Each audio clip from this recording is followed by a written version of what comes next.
Good evening. Good evening. Hey there, street soldiers. This is Lady Estelle and the Street Soldier Crew, and we are back to spend another Sunday evening with you. Your host this evening is glad to see that we are still here. We are healthy, safe. We are alive and free. Your host, Dr. Joseph E. Marshall Jr. The mic. Swing the mic. What's up, Mike? Nothing's up right now. Nothing's up. Okay, okay. Good evening to the radio audience. Alive and free radio, Street Soldiers, the one, the only, the original, making it all good in your neighborhood. What do? Play a little music, save a lot. Yes, sir. Of lives. Good advice, good information, good instruction, good example, all to keep you alive and free. And we begin with the 49ers lost. Yeah. Oh, God. Yeah. The 49ers lost. I had my gear already. Yeah. I had my hat. I had everything. And then they got blown out today by the Philadelphia Eagles. It wasn't even close. I think it was 31-7. Actually, it was so bad, and I shouldn't do this. Okay, fans, everybody, that don't mean I'm not a fan. I just turned it off. I couldn't take it no more. Turned it off. So now here's the big question. Mm-hmm. Should I go to the Super Bowl anyway? Mike. I mean, I don't know. I probably wouldn't go. Honestly, that's a once in a lifetime opportunity. Yeah, that's the I'm thinking. But I about probably still wouldn't go. My oldest daughter said go. She said go. Doc, I don't.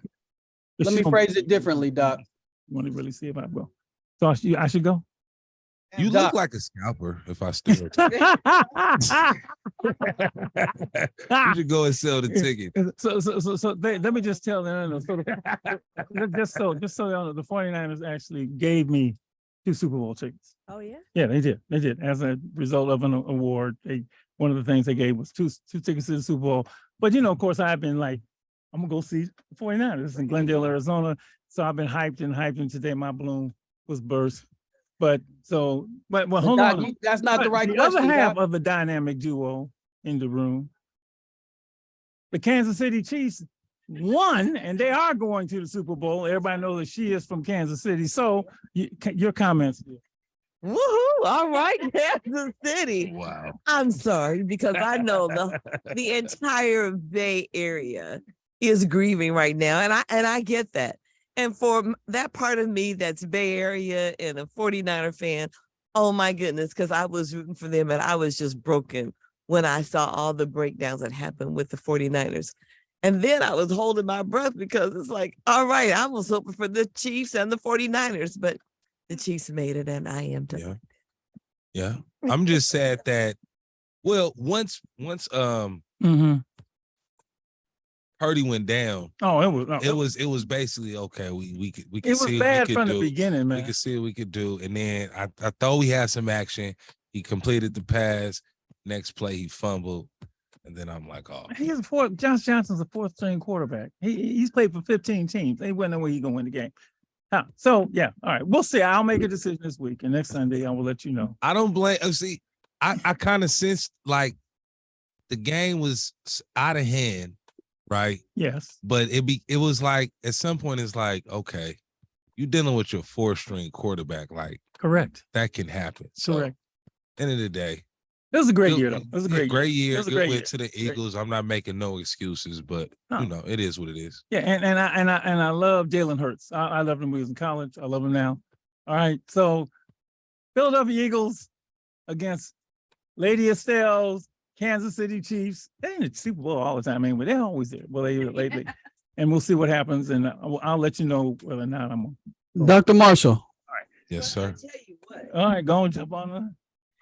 Let me just say that if in fact you decide that you don't want to that you don't want to make that trip, I don't mind. Let me just say, yes. I don't mind. I will struggle through the traffic, all the people. Is it gonna be cold? I'll even take some extra clothes. Oh, well, just know that they won't go away. Look, Doc, you asking the wrong question. Will be there, and that could absolutely be me. I've been put on Front Street. All right. All right. All right. That's probably the only good news we're going to have tonight because we always do. There's only one story nationwide that dominates this week. And that is, There's two, Doc. I don't hear Malcolm. No, I don't hear Malcolm. No, I don't. Malcolm? Yeah, can you hear me now? Go ahead. Hey, yeah. Can you hear me, Doc? Yeah, I don't hear him through my headphones. Well, why? About the game room. I mean. Oh, he want to do the game. I'm ready to move on. Yes, sir. I just got to tell you, Mrs. Stale, not everybody in the Bay Area is hurting. Some of us got the sense to be Raider fans. Okay. We hurt all the time, I guess, but not the entire Bay Area. And Doc, you're asking the wrong question. It's not should you go see the game, it's should you go see Rihanna in concert? That's the question. I ain't going there in Arizona just to see Rihanna. No, I ain't that big a fan. Now, you know. But you're a Dallas Cowboy fan, so you don't. I'm just saying you got free tickets to Rihanna. Come on, man. Think of it that way. All right. And I know you said there's one story that's national, but really there's two with the all the mass shootings. You got to include that right up there too. Yeah. Well, exactly. But let me do the bigger one, and that is the beating death of, and I don't know, how do you say his name? I don't want to say his name. I'm on Tyre. I don't know if it's Tyree or just, how to say it correctly. I think it's Tyree. Tyree Nichols' death at the hands of 5 Black police officers. I mean, it's hard to get your mind around that. Did anybody here watch the video? Did you watch the video? No. Lady E, you watch the video? Won't watch it. Can't watch it, won't watch it. Yeah, I have a tough time watching those videos anyway. And I didn't watch the George Floyd video. You might have been the last one I watched was Michael Brown, right? Years ago. But this one, I just didn't want to see his boy beaten to death by 5 cops, 5 Black cops. Anybody got any comment on that? The phone number is 800-765-8437. Is that right? Is that the right number? Did I say that right? Oh, 3437. I'm sorry. Let me get that right. Okay. 800-765-3437. You got any comments on that? That's just the main story. So you want my headphones back? I can get my headphones now? Oh Lord. Because I got an echo on there. It was driving me nuts. Sorry. Can I still hold Malcolm on this one? No, maybe not. We'll see. Okay. Quick comments on that. Any Mike, you got anything to say about that mass? I didn't. Honestly, it doesn't register really. It's hard to register. It not only that, it's just sometimes it's just it becomes like an overload, and it's like so much information, and it be like you be on your hustle and your grind, and sometimes I don't even just look at that stuff sometimes, to be honest, to keep it real, because it's like, what can I do? What can I really do? So it's like I'm not gonna waste any energy into that, honestly. Sometimes that's how I feel, and I don't even, like you said, like the George Floyd was one thing, but this is crazy, and then to be Black cops, it's like, wow. I mean, 5. Yeah. That's... Lady E, you got anything you want to say about this? I don't have anything. I don't know what to say. I'm pretty much speechless. Yeah. I just babble. Well, I mean, police violence is nothing new. This is, I'll tell you what, it's not our time, not your time, but say something. You got anything you want? Come on, I got 2 guests I'm going to introduce in a minute. But is there anything you want to say about, before we get into what you're here for and your story, which is going to take front and center tonight on the show? You want to say anything about it? Well, this is my first time hearing about it, because I too, I'm very, You hadn't heard about it? no, because Oh the news my is the blues to me. Like when Oh, I yeah. watch it, sometimes I'm a mother of four, I'm a wife, I got a household, I have a few contracts that I'm doing in the district. And so I don't really have a lot of time to look at that. And my social media, since it's the first of the year or January, I turned it off Yeah. just to cleanse my thoughts, my mind. I didn't want to be so heavily into social media at the beginning of the year. Yeah. So yeah, I haven't heard about it, but I am devastated. Oh, it's horrible. It's as Devastated. bad as it can get. You want to say anything, bro? No, I know. There's a lot of, and I am going to stop because I'm going to save this for another show. This is a story that has long legs, has legs. Police accountability and reform is something that's been in front and center for a while now. And every time something like this happens, it jumps up again. And they're calling for national reform now. Of course, that's hard to get because police districts are uniform of themselves. There's no national policing. So it's not like you can pass a national law that governs San Francisco or Memphis or Oakland or Chicago. Each district has to be reformed itself. But this one, what has the cry always been? Get more Black officers and things will change. Get more Black officers and things will change. These are 5 Black young men who beat this boy to death. And it's just hard to get your head around 5. What was the stop for? Reckless driving. And it turns out he wasn't even recklessly driving, right? And what I read is that he got out the car. He said, what we always say when we get stopped by our police. Why am I pulled over? Yeah, why you messing with me? Why you doing this to me, right? So they punched him, so he started to run. And then they caught him and they beat the boy to death. So it's really hard for folks to get their head around this thing.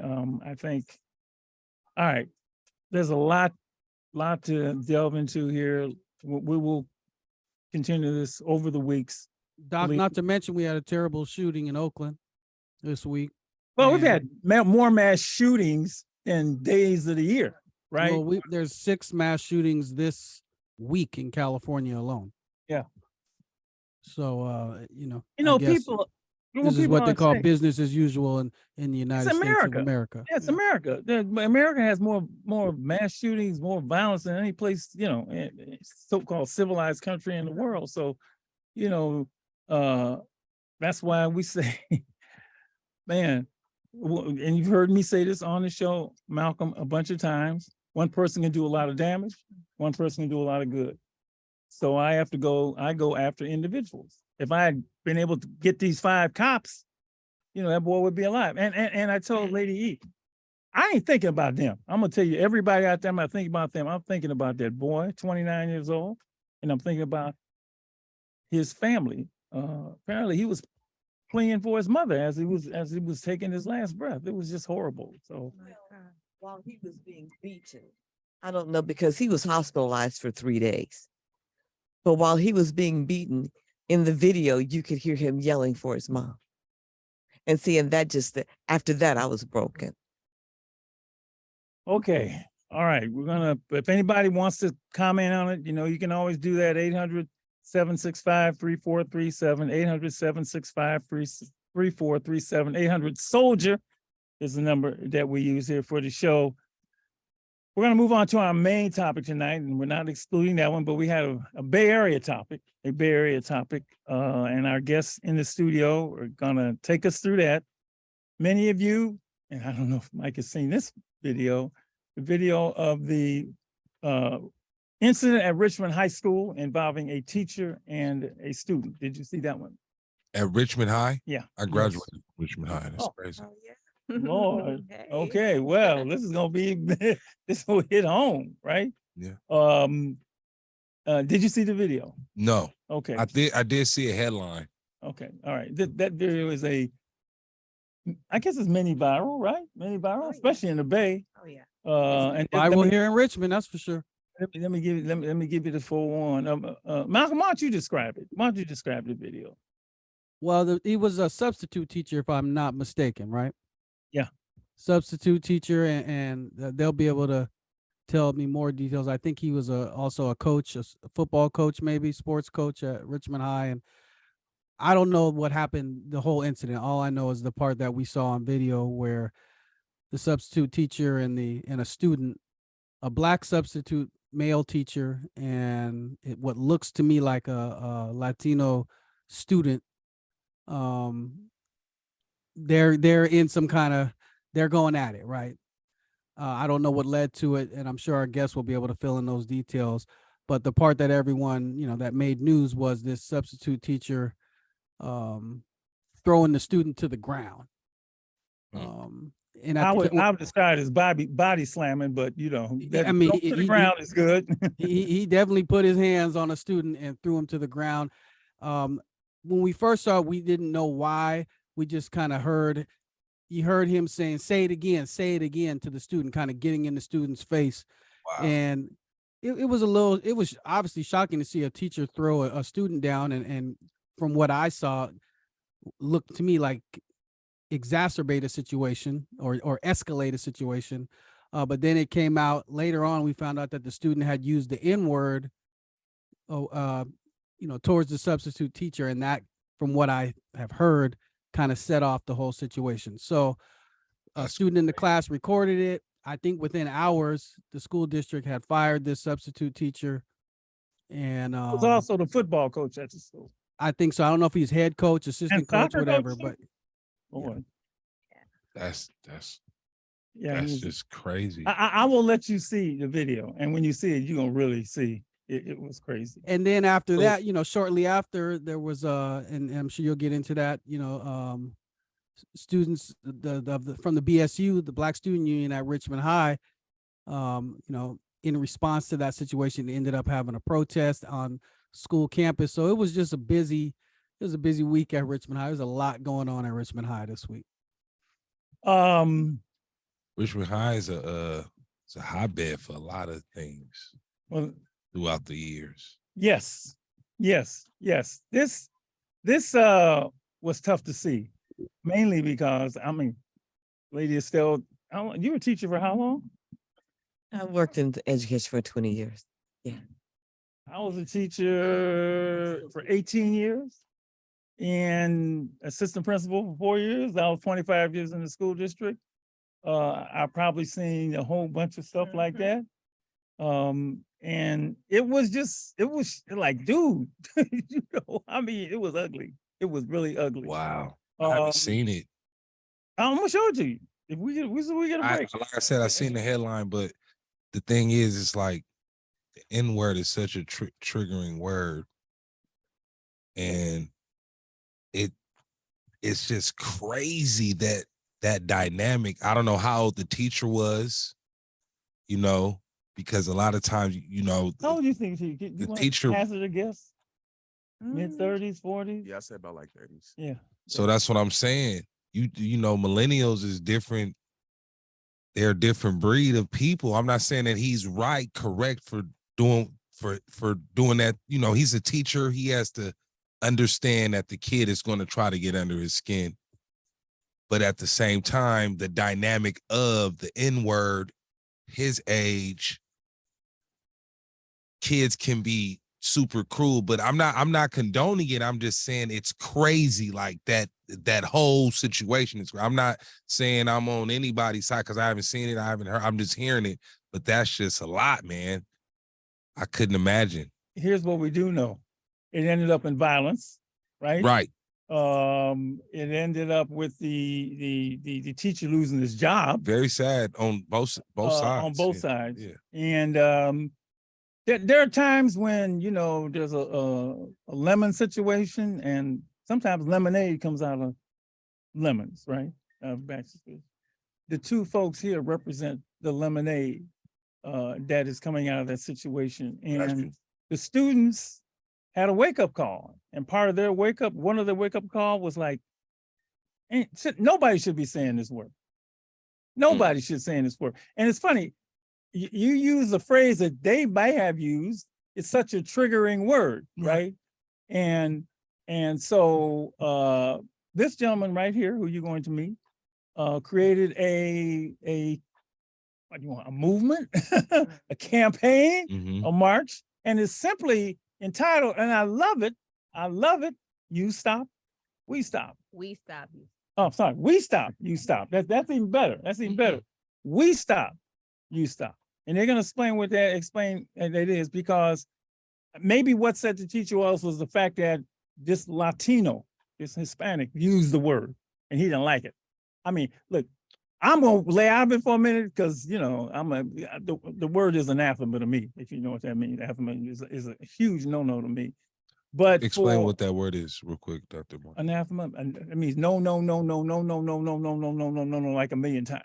Right. Okay. That's what it means. No, it's Like no to infinity. yeah, to infinity. Yes, absolutely. And I'm big on student activism. I always was. And my whole career is student activism. I didn't do it in high school, but when I hit college, it's been that way ever since, right? I'm big on BSUs, big on BSUs. So when I heard that the students created this movement, we stop, you stop, and they plugged them into, Malcolm, the editor of the Richmond Post, who then turned around to me. I said, we got to have this on the air. Martin Luther King's birthday was 2 weeks ago. Yep. Black History Month is coming up. Yep. All we gonna be doing is studying about activists for the next month. So let me introduce you to our two guests. They'll get into it. First of all, we have the hey, look at it, man. Mr. Markeith Anderson. Mr. Markeith Anderson, who is a student at Richmond High School. How old are you, Markeith? 16. 16. Wow. And we have the sponsor of the BSU, Yeah. Miss Kiraa Easter. Yes. I said that right? That's right. Richmond, Yeah. California, stand up. Wow. They're going to talk about how they came up with this. And so we're going to start with Markeith. Because he's the one that, I mean, I talked to him on the phone. I said, "Brother Steve, go ahead, man. Go ahead. It's all you, man. Only 1 million people watching and listening." Speak up, sir. Don't let him make you nervous. Are we getting me good? Oh, yeah, get right into the mic. Get closer. All right, so it had started. I had made a post during the night. Well, me and a couple of others, and we all talked about it. It was like that this ain't right, because the word has a big history behind it, but also the teacher side not right. So, Right. we had just created a little post. We had got it around, and then the next morning I had went to Miss Kiraa, and then I had told her, I was like, Miss Kiraa, we need to, have this protest, and everybody understand where we coming from with it, where it just don't go one way, because the internet made it seem like it was just one way, Mm-hmm.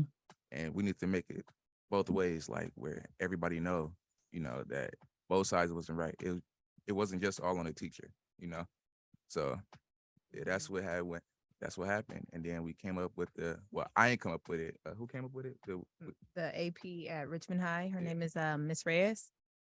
And we were all in a meeting. Mhm. It was all Yeah, of the take me through that, APs. because Uh-huh. you got all this stuff happening, and then Yeah. this was organic, right? I mean, it's Man, like in the moment. it's just it boom. You just- as the book by Bobby Seale said, you seize the time, right? Yes. And how did all this coalesce? I mean, how did all this come about? Like when mama say, don't get ready, stay ready. Yes, I yes, learned Lord. that real hard. But basically when I got in, I'm only at Richmond High 2 days out the week. Mm. So Monday I'm at a junior high school, and when Markeith and a couple of others came up to me on early Tuesday morning, I was so proud. They called me the night before. They let me know about the incident. And the fact that they had a letter written out, the fact that they had 100 copies in their hands ready to give them out to teachers and students, staff, I was proud because they're young activists and they're doing the work. So anyway, we had a meeting with the principal and the 3 APs. Richmond High is 1,500 students, so they have 3 APs and a principal. That's 4 admin. We were all in a room with Markeith, and basically we were trying to figure out a solution, right? Like, what is the goal here? And Miss Reyes, she said, of course the N-word came up in the room, and we were talking, and Miss Reyes came up with this brilliant campaign idea. How about we stop, you stop? Because we do understand as Black folk, we make everything popular. You know, we are the influence to culture, to everything that we do, others want to do. And so given that we are on campus and some of our young people, I don't condone the word personally, but I can't control, you know, my community and other bodies. Our young people use it quite often after every sentence, like a comma, even. I like that. Like a comma. And we Like hear a it. pause in between the words. I'm walking through campus all the time, like, excuse me, please stop. You know, whatever student it is, I'm always asking to stop, you know. Nevertheless, given that it's used often, Ms. Reyes came up with that we stop, you stop, and we decided to take that. We created some pins. We created a logo for it. And where our goal is to go nationwide with this in schools from K all the way up through 12th, so that our school environments are safer. So although, you know, this came out of something that was sad and horrendous and very just uncomfortable, I'm glad that we can now address it, because many times my students, given that I'm the advisor of the BSU and I do some other work up there, they come to me all the time saying, you know, I'm hearing the word all throughout the classroom. And there's a game called Kahoot or whatever. And I guess you can put your name, you could put in like a nickname.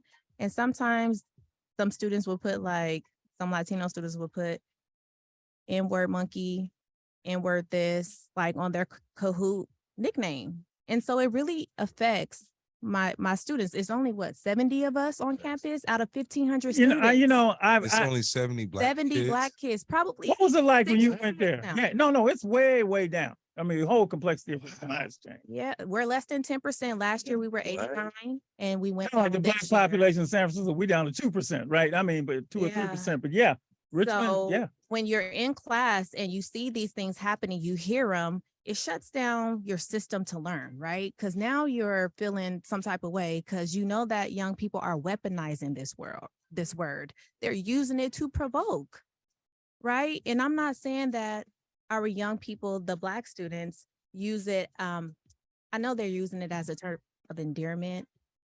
I don't think that, you know, in my household it's not okay, but nevertheless, in the Black community, it is, quote unquote, a term of endearment.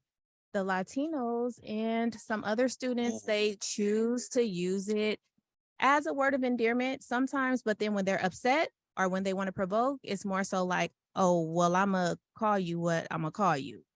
And it doesn't feel good. So now I'm sorry to cut you off, but that I've experienced, that's why when it came up, I'm like, I've had situations where Latinos, whoever, I'm just speaking my truth, you know, Filipino, whoever, they'll say it as a term of endearment. And then when they get mad, they'll say whatever they want to say. And it's like, wow, you know, like, okay. Yeah, and who are you? Like, what is this? Like, where are we going here? And I've had brothers do the same thing with brothers. But I mean, the thing is, but I'm just saying, I've had the exact same thing you described. Yeah. With brothers doing it to brothers, doing it to me. I mean, I've never experienced that. I had this kid. I've never experienced that. I had this kid. It's just unfortunate, though. Well, yeah, because we're gonna get we going deep here. But let me just say, and I'm gonna read something, Markeith. I remember I went to the head of the teachers' lunch line. We had a meeting, teachers meeting. So it was lunch. I went to head of the line in front of the students, and the student felt like, you know, I disrespected him. I cut him off, right? So he said, he said, what? You know, right? He didn't say, you know, and like, you know, and he started calling me, ending me, like, you know, I don't care if you are a teacher, right? So he used it the same way, right? Yeah. So, and that's why I think it's we stop. Yeah. That's why that's so powerful. Now I'm gonna read this. What she said, what she first said. Oh yeah. What she said, we understand that we influence a lot. Do. And so the we stop, you stop is very powerful. I'm gonna read this And I think this was a statement that you guys put out, right? I'm going to read this. If I'm A correct. 10th grade student wrote that actually. Yeah. A what? Yes, A a 10th 10th grade grade student wrote that. Can I Right. get these activists and like send them to them? I want to Dr. say her King, name, but Malcolm X. I didn't get her. The Okay, and I said it was pledge. okay. Y'all talk to her. Oh, she said it's Yeah. okay. Well, shout out to Leonie Go. Go. You Golf. got some bad Yeah. young I'm people sorry, over there, Leonie right? will get me tomorrow. Yeah. On January 23rd, 2023, there was an altercation between a young Hispanic male and an adult Black male. The adult was a substitute teacher for the day, but his main role is being the coach for the Richmond High School football team. The altercation started when the young Hispanic male said a derogatory word toward the substitute teacher. The word he used was the N-word. Following that, the young man stood up and so did the teacher. They went back and forth and exchanged a few words with the teacher saying, say that word again. And the young Hispanic male continued to say the words and shoved the substitute teacher. Although the teacher should have de-escalated the situation, he was hurt by the words the young man was saying. This is what the statement that was put out. Because being a Black male in this society, being called the N-word is far from respectful as a teacher, he felt he should not only be respected, but understood and listened to. After that, the young Hispanic male said the N-word again, and that was when the substitute teacher shook him and threw him on the floor. Following, the young man got up and he shoved him out the room too. Mhm. The young man got up and the substitute teacher shoved him out of the classroom. All the teacher was wrong for this, and so was the young man. The young man had no right to call a teacher such a hateful and strong word. And it's interesting because I'm gonna read the whole thing first. Black, young, or other person would have felt the pain that the teacher felt. Using such a derogatory word towards a Black person is like spitting on someone. That was her analogy. There is so much pain and suffering behind that word. Even using it in the most playful way Mhm. is disgusting. The teacher has been removed from the class and will no longer return to ensure the safety of the students, even though the teacher has all the eyes on him because he is an adult and should have handled it differently. At the end of the day, they were both disrespectful and either one could have walked away. But being someone who was not Black, saying such a hateful word is wrong and should be held accountable for his action. Not only should the teacher be removed, but the student as well, because he has the nerve to say it to a teacher. He will say it to a student or anyone else for that matter. We should not only be holding the teacher accountable, but also the student should serve, I guess, as a harsh punishment also. Now, let me just say this. Normally, if the teacher hadn't done anything, when you use language like that, you're subject to suspension automatically. I know. I mean, that's a violation of student ed code. I mean, you can't Right. use language like that, period. And yeah, so if the teacher had done nothing, the student would have been disciplined. All right, but he, Right. and that's what happened when he called me that name. I like, okay, dude, you go to see the dean. Then we had our own conversation later on, more about that.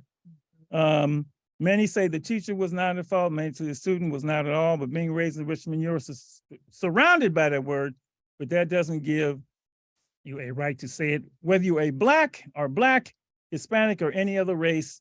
Just because you are brought up around something does not give you the right to use, say it, or act on it. That is a statement by the BSU. A 10th grader wrote that. 10th grader. And my kid, forget the word for that for a minute. Where did you guys get did you say, and the real problem here is the word. Is that just what popped in your head? Yeah. Yes, it's the word, but like the situation is what like brung us, like, where we have to do something about it. Because yes, the word do get tossed around Richmond High School, but it's like, I also understand why they use it because we all grew up around it. It's in music, our cousins, uncles, Mhm. brothers. Yeah. We all use it. So it's like, I also understand where they're coming from. Okay. Hey, Doc, I don't Doc, can I understand say where something? they're coming from. Okay. If you use it, see, the thing is this, Uh-huh. you're smart enough to know when to use the word. Yes, yes. So my thing is, No, you're not. no, my thing. Yeah, I don't know about that. No, but my point is this, y'all. I'm dealing in my reality. We use the word in my family and with my friends. I know. So my thing is this: don't try to play me and try to be like, oh, whatever, and then try to use it to hurt me on the back end. You know what I'm saying? Okay, That's well, not we're right. gonna play this whole That's thing why, off. that's why their movement is so strong, with what she said, the we stop, you stop. Right. Right. That's why it's so Now, strong. now here's the thing is, can we get agreement to stop a word that is like part of people's vocabulary from the time that they are like, what, 2 years old? No, no, Yeah. no. You're A not year gonna police. old? You can't police vocabulary. Not gonna Can happen. we get agreement to not use to stop using the word? If we agree that it is a problem, or it can be a problem, or it has been a problem, can we do let's put it like this. Let me Markeith and can we do the we stop? Because the you stop is going to depend on the we stop. Yeah. 'Cause they See, only I stop- ain't even going to the you stop yet, right? Because see, I'm not a double standard person. And black folks are double standard people, right? We are. So what are you trying to say? Oh, yeah, but the campaign is called We Stop, You Stop, right? Right? Do we want to stop? Come on, say that. I'm with you on that. I was just That was thinking a that. question. In my Do we mind. really want to stop? That's really the key to this whole thing. Because for me, I can never ask somebody to do something I ain't willing to do myself. Well, it's shady because it's rooted, in some ways, it's rooted, like you said, it's rooted in you. But the shady part is we already know where the word comes from. But I think as Black people, we think it's so cool that we made it something a negative into a positive for us. But you didn't. That we kind of love it in a way. But you We didn't. kind of love that though. No, It's but like you it's didn't. like you know, Oakland Raider fans, they like the Raiders because it's kind of they kind of, you know, they kind of grimy, they kind of hood. It's kind of fun to be a Raider. Ugh, the Raiders. You know what I mean? It's kind of fun.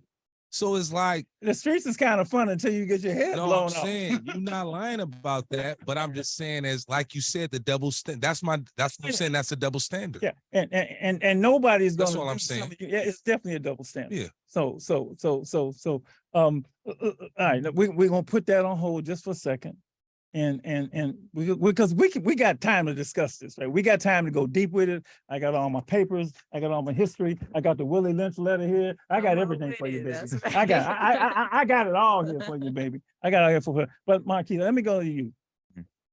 Tell me a little bit about you yourself, how you grew up, what your influences. I mean, obviously, would you describe him as a very mature young man? Very mature. Yeah. Always has You know who he reminds me of, Malcolm? We got to hook him up with Dante. The Blurs. Oh, well, the Blurs too. Absolutely. Oh no, we got plans for you. Okay. Dante but Clark, Dante North Richmond. Yep. Dante Clark from Richmond. Dante, poet emeritus of Richmond. He reminds me of him. Yeah. Yeah. Okay. Markeith We don't is get. a But artist, Markeith, too. just tell me a little history. Tell me a little about Markeith. So I grew up in Richmond, California, you know, both parents in the home. So, you know, like from where I'm from, it's like the hood. That's what you'll call a hood, you know. Mm-hmm. And Where in Richmond, a specific area? I mean, I know a little bit about Richmond, Iron Triangle. I know. yeah, I ain't trying to go. Okay, well, see, yeah. Yeah, so, you know, like I grew up around, you know, different people, you know, so like how I grew up cool, you know, like, of course, some people took their other routes, you know, some people successful, you know, so that's how I really grew up, like, you know, from getting advice from my parents, you know, so like, yeah, shout out to my mom, my dad for that too. Yeah, I talked to your dad. He was. But I mean, from early on, where'd you go to school? I mean, were you a good student? Did you get into academics? Did you hang out on the block? I mean, you know, No, I wasn't on no block and nothing like that. Okay. Nah. But you wanna know what schools I went to? Yeah, Perry's. I went to Perry's, and then from Perry's I went to Helms, and then from Helms I went to Richmond High. Okay. You know, yeah. That's Richmond. What kind of student are you? I'm curious. You good like student? You like school? Yeah, I like school, Okay. but sometimes, you know, school get irritating though. That's Like I say that. the irritating part. Being in the class for like an hour and a half. Like, Block schedule. exactly. Yeah. They changed it. They to got a the lot. block schedule. Yeah. So you don't have like the 50-minute thing and you move on. They got That's the block. crazy. I mean, That's on explained- Mondays. Yeah. Yeah, on Mondays class is like what, like 50 minutes if I'm not mistaken. Okay. But on like Tuesdays, yeah, that's when it's like getting longer classes. Okay. 2-hour classes. Yeah. Wow. Yeah. What's your favorite subject?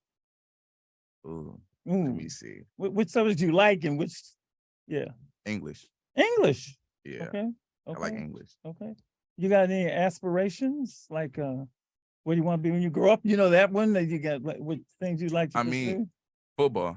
Because Football. I'm a football player. Oh, okay. So also, yeah, with the coach, that's also my football coach. Too. Oh, I have a question.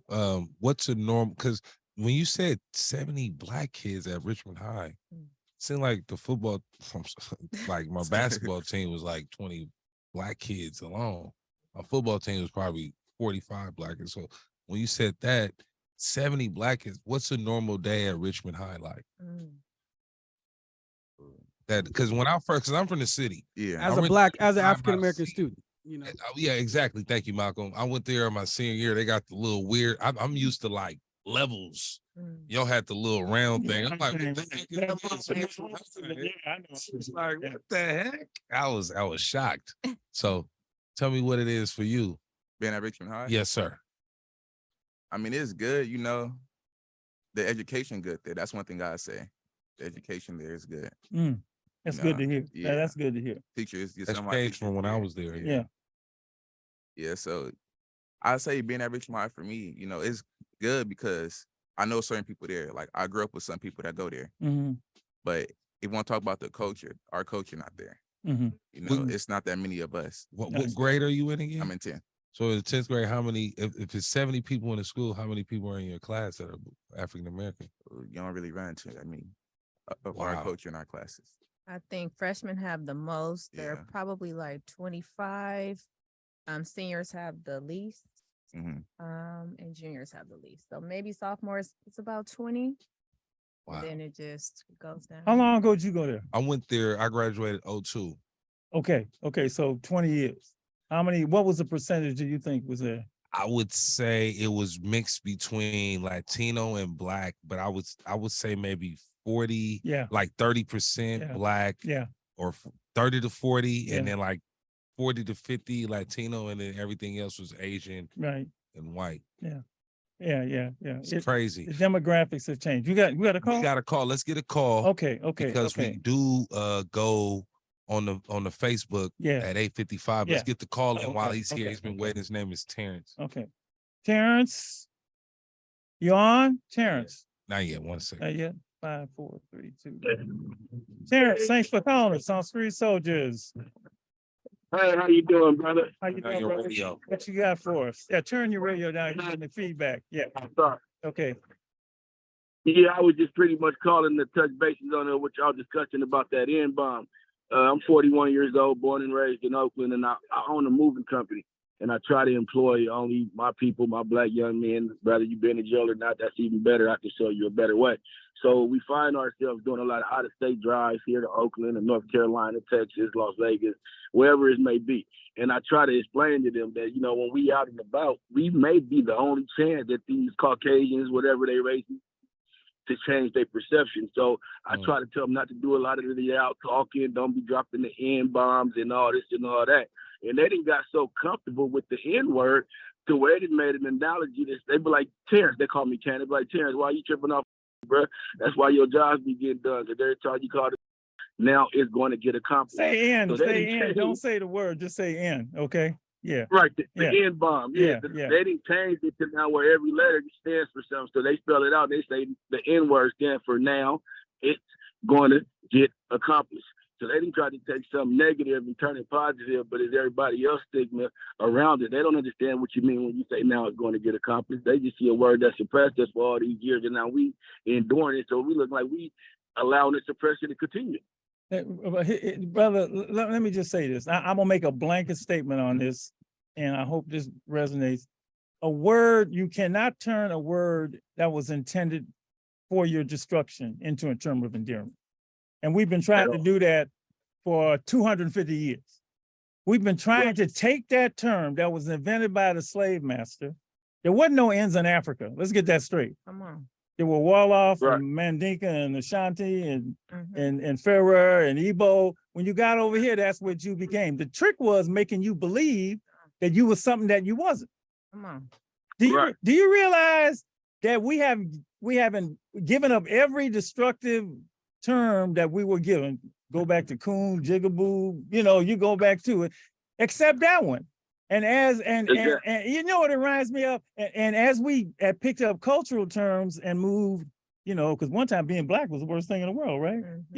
As we move, we black and Afro and African American, we will not give that up. It's like somebody that goes in the gym and works out, and then he walk out and he smokes. Or eat a cheeseburger. You're trying to get healthy, but at the same time, you won't give up the nicotine, which is such a, and our people are and let me just say one more thing.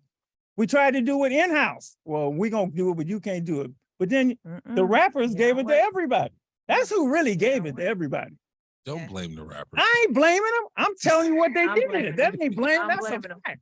They said anybody can be one. And when they gave it to everybody, they said that's not a problem. So, brother, let me just say you, man, I appreciate you trying to play, but trying to give up black people using that word is harder than giving an alcoholic trying to give up alcohol. We got one more caller.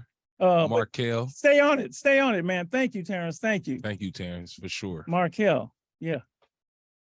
You up, Markel? Yes, sir. Hello? Yeah. Yes, sir. You are on. Go right ahead.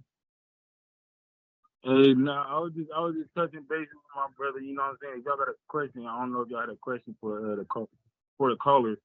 But I was just touching base on, you know what I'm saying? That's my, you know what I'm saying, my little brother. I really condone my little brother for handling what he needs to handle. You know what I'm saying? He a real activist out here, young activist. You know what I'm saying? He really handling what he needs to do. He got a vision. You know what I'm saying? You must be proud of him, man. Yeah, that's my little bro. You know what I'm saying? How much older are you? Is younger than he than you? I'm 22. Oh man, yeah, man. Yeah, I'm 22. Well, say something to your big brother. What's up, Markeith? But yeah, Markel, man. I was just calling. Yup. Nah, I was just calling touch bases. You know what I'm saying? I just want to say I'm really proud of my little brother, man. That's all. You know what I'm saying? I really appreciate him stepping up what needs to be stepped on. You know what I'm saying? Really, you know what I'm saying? Pushing his memo. There's a saying that we have with the young people we work with. We call it rule for living. And one of the rules, if you want things to change begins with you. Yeah. Exactly. And that's what your brother did. He says, it begins with me. And so we got a lot of love and admiration for him, man. And you look out for him, man, because, when you a change agent, people get at you, right? That's right. Yeah. Like doing right is a hard thing to do. That's why I got him. How I tell him, I'm like, how I tell him, you know what I'm saying? Stand on what you stand on. You know what I'm saying? Make sure you're able to stand on 10 toes on what you need to say. You know what I'm saying? And we're gonna make sure that happens, man. Thank you for calling. And we're gonna have his back too. Yep. Brother, we got it, man. We got it. All right, look, we got to we got to move from the radio to the Zoom, but you can still call everybody. If you out there want to call, 800-765-3437, Richmond High, the N-word. I want to knock this thing out. It's like a 15-round fight. I'm in round 14 and a half. I want to knock it out tonight, which I know is not possible. But 800-765-3437. We're going to transform to the Zoom platform, but you can still call more on Richmond High, more from, we got to hear your story, how you got to Richmond High, right? Yes. Miss Kiraa, and more from Markeith. All right, continuing our second hour of Alive and Free Radio Street Soldiers on Zoom. Our conversation with activists from Richmond High School, 10th grader Markeith Anderson, and they call you the sponsor of the BSU? The advisor. Advisor. Yeah. Ms. Kiraa Easter, and they are the creators of, or actually the young people are the creators of the We Stop, You Stop campaign. What's the stop? Stop is using the N-word because they felt, the students felt it was a big part in precipitating the incident between the substitute teacher, who was also the coach, football and soccer coach at Richmond High School, and the young person. And it was a pretty ugly incident. The teacher has since been let go. And just like there's no winners in this, but maybe because of the activism of the students, there may be a winner. In fact, maybe we can get people actually to think about, and Lord, stop using the N-word. I want to tell you something. When I started working with young people, Miss Kiraa and Markeith, when I started Omega Boys Club back in this will date me, 1987. That's way before you was born. And, you know, I had all these brothers from different turfs. I had brothers from East Oakland, from West Oakland, you know, in the city. We had turfs, we had Sunnydale, we had Fillmore. I mean, they were all in the same room. I mean, these was dope dealers and gangsters. And one of the things I realized is they could just identify a person from another area of town, right? You know, just somehow they could just do it. Now, I mean, but I instinctively, when they came in the room with hatred in their heart. I could see it. And early on, I just banned 2 words immediately. We can't say these words in here. I banned the N word and I banned the B word, right? Because they would come in and they didn't even know dude, but they look over that, who's that? From Fillmore. This is what the brothers from Hunters Point would do. And I don't say the word, right? From Fillmore. And I could see the hatred in their heart. I made them say, who's that brother? And the face changed. You see my face change when I say the word? Who's that brother? Because brother is a family word. And I banned, I'm telling you, they could not say that word in my presence. Oh, no. It's real.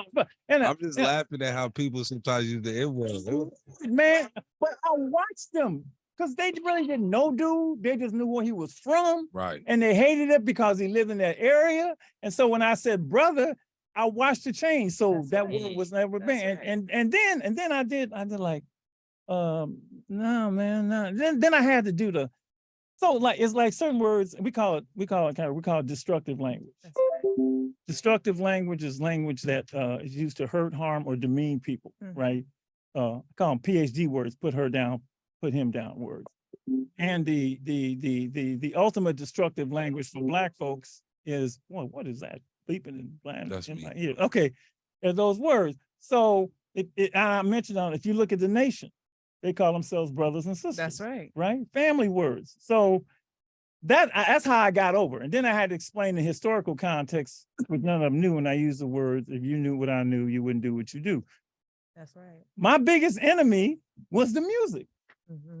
Because the music was using all the words, right? Yeah. And it's been that way ever since. So Markeith said this, I said, I don't believe in a generation gap. I believe in the truth gap, right? And 2 + 2 is 4 at 80, and 2 + 2 is 4 at 8.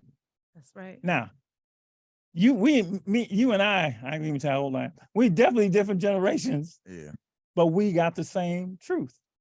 So I say it, you say it, what they gonna say? Well, you old, Dr. Marshall. You saying no, but my kid, he's 16. He's saying anything I'm saying. See, so we come to the same truth. That's a wonderful thing. And I really appreciate you coming to this truth, because I'm gonna read a little bit more later on. This truth can save lives. We're being joined now by, I think, 3 sterling people who are on my last show talking about educators and teachers. And I got a lot for you, and you can weigh on this conversation. Mr. Michael Williams, raise your hand, Mike. What's up? How you doing? Angel, Good, how you? Good to see you again, man. Angel Riddick Ross. Hey, everybody. And who am I leaving out? And Nina Barker. Nina. So one of the 3 of you, we got Richmond High in the house. We got the young man, Markeith Anderson, who is Dr. Martin Luther Markeith. That's right. Malcolm X Markeith here. I don't know if you've been listening to the conversation, but just weigh in so far on your thoughts about this. Michael, we'll start with you. Tell everybody what school you're at and your teaching experience and your thoughts on what you've heard so far. Thank you, Dr. Marshall. I have been listening to the show since it started. I really appreciate the insight and the callers in as well, too. I teach 2nd grade, been teaching for Oakland Unified School District for 17 years now. And the school I'm currently at is Crocker Highlands Elementary. In weighing in on what's being said, there's a whole lot to be said. My heart always goes for teachers. first, because without the teacher, we're not going to have, the education of the students. So, but yes, on a light level, really unfortunate. I have some ideas that we'll probably get into a little bit later on after I'm sure you introduce everybody else, but there are some solutions that I think that could happen. But overall, just a real unfortunate incident that has happened. So. Thanks, Mike. Hang on. We got a caller. We're going to take a caller because folks are still calling in. I don't want them hanging on and not getting a chance to speak. Go right ahead, caller. You're on Street Soldiers with Dr. Marshall and Lady Estelle. Sean? Sean?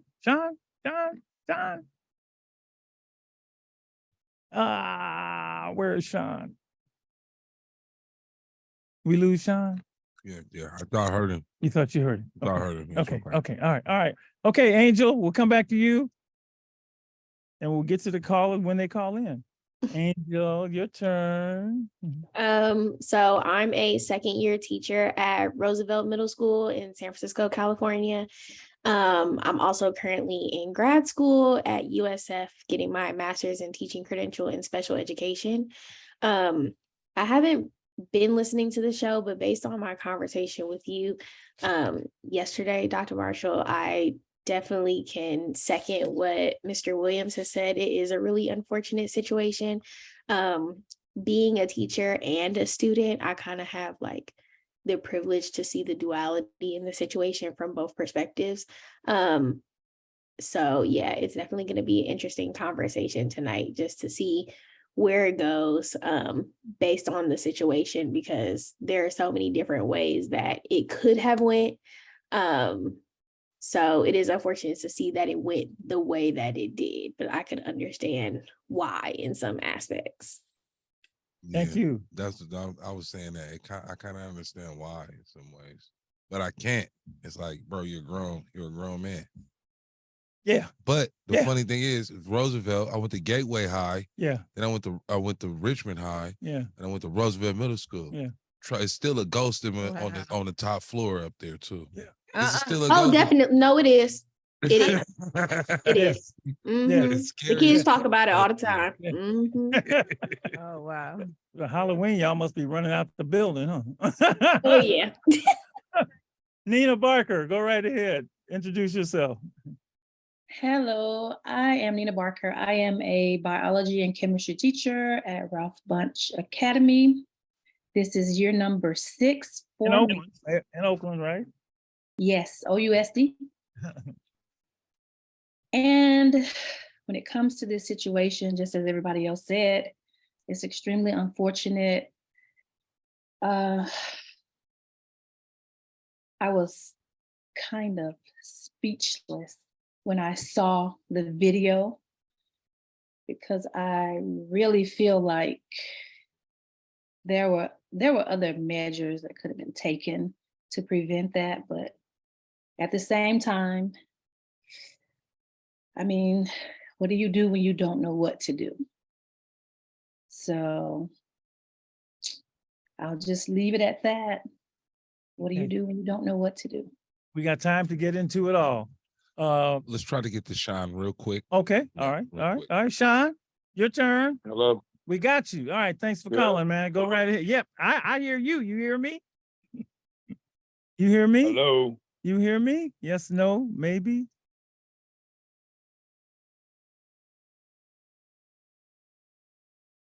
I can hear the radio.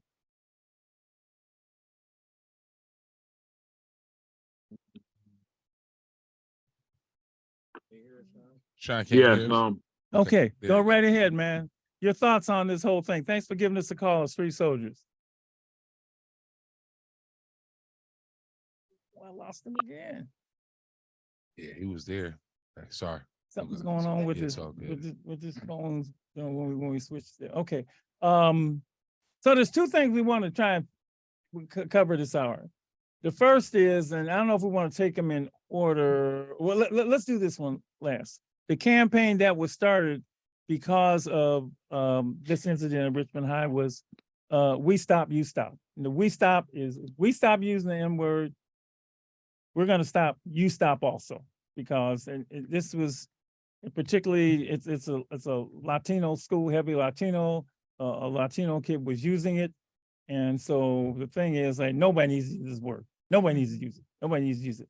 So we're going to come back to that and see if that is what you think about that. Which, in many ways, I think, Lord, that's like maybe the biggest lift ever. I feel like Atlas with them, trying to lift the barbells over the world over my head. But let's for a minute just talk about situations, and you jump into, Lady Estelle, you jump into situations, confrontations that you've had with students that were problematic for you, and how you handled them. Lady E, please. I'm gonna start here because come on, talk about some of the things that you've experienced listen to this, an elementary school person. So you go right ahead. So as a classroom teacher, I didn't have a lot of issues because of the management system that I had and my ability to work with kids and organize and plan and keep them engaged and fun and And I taught fourth grade. As a school counselor at an elementary school, those little kids were pieces of work. And I've seen and experienced so much unbelievable stuff. I saw a first grader take off his shoe and hit a police officer upside his head with his shoe, first grade. And then I had a second grader who, as a school counselor, I had a lot of toys in my room. I had toys and games and it was stations around. And I had a little one who literally, there were other kids in the room who literally came and just wiped everything off, just tearing up, called me all kind of names, called me B words, you name it. And she was just throwing the words. And to keep her from hurting anybody else, I had to physically remove her from the room because somebody was going to get hurt. And so what we were taught how to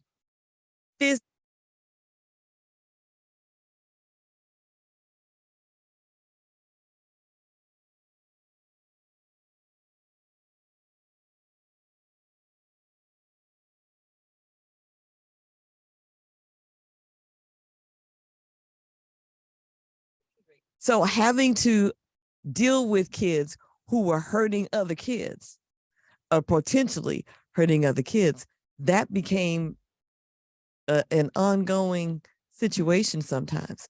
Yes, so having to put my hands on them, to hold them, to restrain them, yeah. But to restrain them, not to, it wasn't, there was nothing combative, antagonistic. I didn't set them up, set them off. You don't do that. You try to de-escalate as much as possible. But every now and then, it requires a little bit more than what you'd like to do. Sheesh. And you're talking about elementary school. First, second, third grade, right? Any of you been in a tough situation, a difficult situation that you've had to face with I use the word problematic, and that's not a very nice word.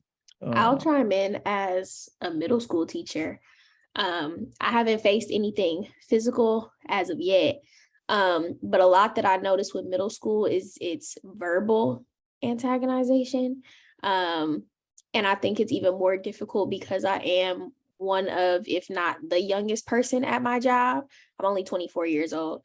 And so being so close in age with the students, I think a lot of times they forget that I'm not their friend.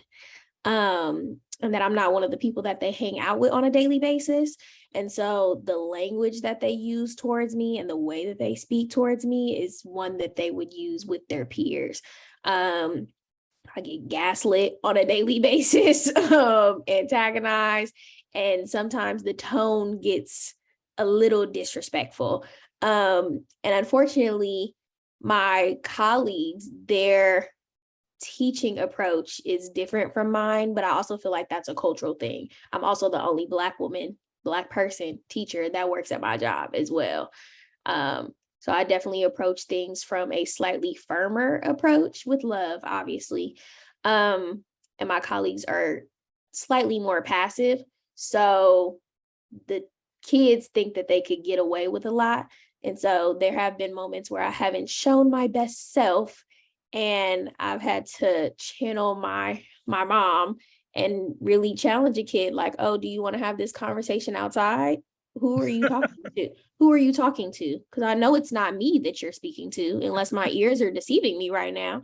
And I've had to get loud with them. Like I've noticed with middle schoolers, you have to humble them because their heads are ginormous. And I had an instance where I was co-teaching. My co-teacher was not there. And I had the answer keys to a math worksheet, and a student handed me their work and said it was correct. And I told them it was not. And he began to challenge me and was like, yes, it is. And I was like, no, it's not. And his voice just got louder and louder and louder. And he put his hands on the table and leaned his body in towards me and said that his answers were correct. And I was like, are you leaning up on me? Is that what's happening?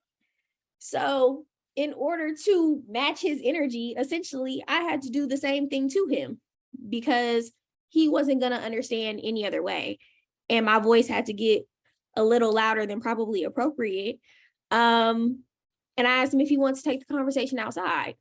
And he took that worksheet and he sat his butt right on down.